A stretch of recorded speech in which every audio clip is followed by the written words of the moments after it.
এবার রাজ্য সরকারের স্বনির্ভর গোষ্ঠীতে বড়সড় দুর্নীতির অভিযোগ। বিড়ি শ্রমিকের কার্ড থেকে শুরু করে লোন প্রদান সবেতেই কাটমানি চাওয়ার অভিযোগ। 1000 টাকা করে কাটমানি দেওয়ার পরেও মেলেনি বিড়ি শ্রমিকের কার্ড।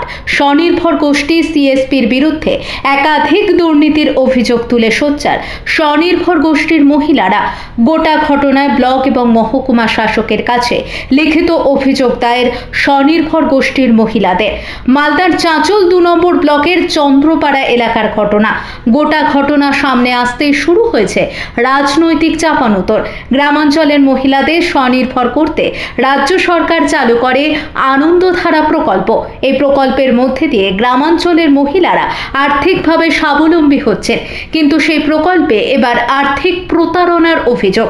স্বনির্ভর গোষ্ঠীর মহিলাদের অভিযোগ, বিড়ি শ্রমিকের কার্ড থাকলে চিকিৎসা সহ সরকারি নানান ক্ষেত্রে সুবিধা মিলবে, কিন্তু এলাকার সিএসপি নেত্রী পরিষা খাতুন সেই কার্ড করে দেওয়ার নাম করে প্রত্যেক মহিলার কাছ থেকে 1000 টাকা কাটমানি তোলেন বলেই অভিযোগ। ওই পঞ্চায়েত এলাকায় প্রায় 600টি স্বনির্ভর গোষ্ঠী রয়েছে। এইভাবে লক্ষ লক্ষ টাকা তছরূপ করার অভিযোগ এনেছেন প্রতারিত মহিলারা। এসব নিয়ে প্রতিবাদ করতে গেলে মহিলাদের হুমকি দেন পরিষা খাতুনের লোকজন। এছাড়াও রয়েছে তার বিরুদ্ধে নানান অভিযোগ। অন্যদিকে নিজের বিরুদ্ধে ওঠা সমস্ত রকম অভিযোগ অস্বীকার করেছেন স্বনির্ভর গোষ্ঠীর সিএসপি পদে বহাল থাকা পরিষা খাতুন। যদিও চাঁচল 2 নম্বর ব্লকের বিডিও শান্তনু চক্রবর্তী জানান, অভিযোগ পেয়েছি, বিষয়টি ঊর্ধ্বতন কর্তৃপক্ষকে জানানো হয়েছে। ইতিমধ্যে তদন্তও শুরু হয়েছে। রিপোর্ট নিজস্ব প্রতিনিধি সানভি নিউজ বাংলা, মানুষের সাথে মানুষের পাশে। 1000 টাকা করে দিয়েছি বেরি কাটে কি হারা কইলে যে টাকা দেবার ঠিক করে 40,000 করে দিব, তোমরা 8 দিবা, 8 দিবা মুখে টাকা দিয়েছে। 1000 টাকা হারা দিয়েছি। আর 10 জন আছি কিনা 12 জন, তো আমি দলের বাইরে আছি, তাও আমি দিয়েছি। কত টাকা দিয়েছিলেন? 1000 টাকা দিয়েছি। কিসের জন্য? ওই তো বেরি কাটার লেগে। কাট পেয়েছেন? কিছু পেনি। কাকে টাকাটা দিয়েছিলেন? ওই ইয়াকে দিয়েছি, পরিষাকে। কবে দিয়েছিলেন টাকাটা? 2 বছর হয়ে গেল। কি বলেছিল সে? ওই কল যে টাকাটা পাবি। 1000 টাকা দিলে? হ্যাঁ, 1000 টাকা দিয়েছি। 1000 টাকা দিলে 40,000 টাকা। আপনি কি কাট পাননি এখনো? কিছু পাইনি, গাছও পাইনি, কাঠও পাইনি, কিছু পাইনি। কোনো সুবিধাই পাননি? না, কিছু পাইনি। আপনারা কি এই দলটা করেন? না, আমি দলটা করে বাইরে আছি। আমি বিধবা মানুষ, আমি বাইরে আছি। টাকাটা কত কষ্ট করে আমি টাকাটা দিচ্ছি। দলের বাইরে আছে, তার টাকাটা দিচ্ছি 1000 টাকা করে। দল নাই আপনার? না, আমি দল করি না। কি নাম আপনার? আমার পাওয়ারি বাবা। বাড়ি কোথায়? ভিন্নগর। তো পরিষা খাতুনকে আমরা বাদ করতে চাইছি। দলের মহিলারা সবাই চন্দ্রপাড়া অঞ্চলের সঙ্গের আন্ডারে যতগুলো দলের মহিলা আছে সব মহিলারাই চাইছে যে পরিষা খাতুন যাতে বাদ হয় দল থেকে। 500 আমাদের দল চন্দ্রপাড়ার সঙ্গের আন্ডারে 500 দল আছে।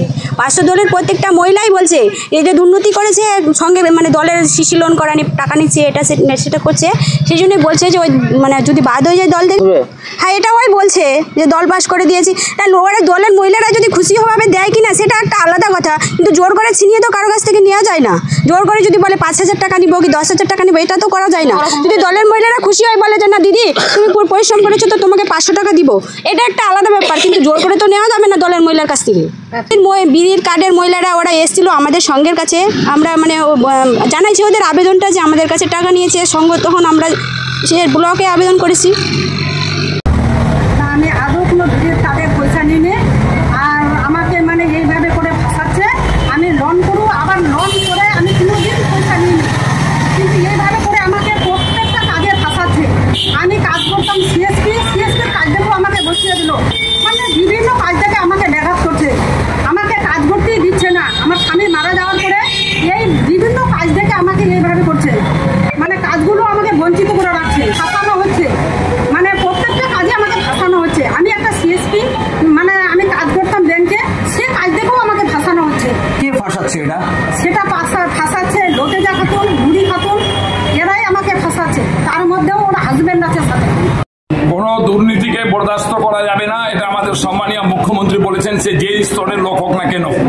তো যে কথাটা আপনি আমাদের সামনে তুলে ধরলেন, সেটা বিডিও সাহেবের কাছে আমরা জানাবো। বিডিও সাহেবকে, বিডিও সাহেব আলোচনা করবেন, তদন্ত করবেন ওদো ব্যাপারটা ঠিক কিনা, যেই তাদের বিরুদ্ধে অভিযোগ করা হয়েছে সে অভিযোগ সত্য কিনা। যদি অভিযোগ সত্য থাকে নিশ্চয় তাদের বিরুদ্ধে ব্যবস্থা গ্রহণ করা হবে, আর যদি অভিযোগ মিথ্যা থাকে তাহলে কোনো ব্যবস্থা গ্রহণ করা যাবে না।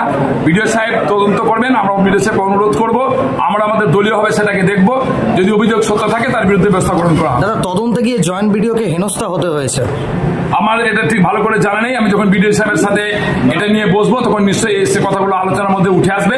তার জন্য প্রশাসন আছে, প্রশাসন ব্যবস্থা গ্রহণ করবে।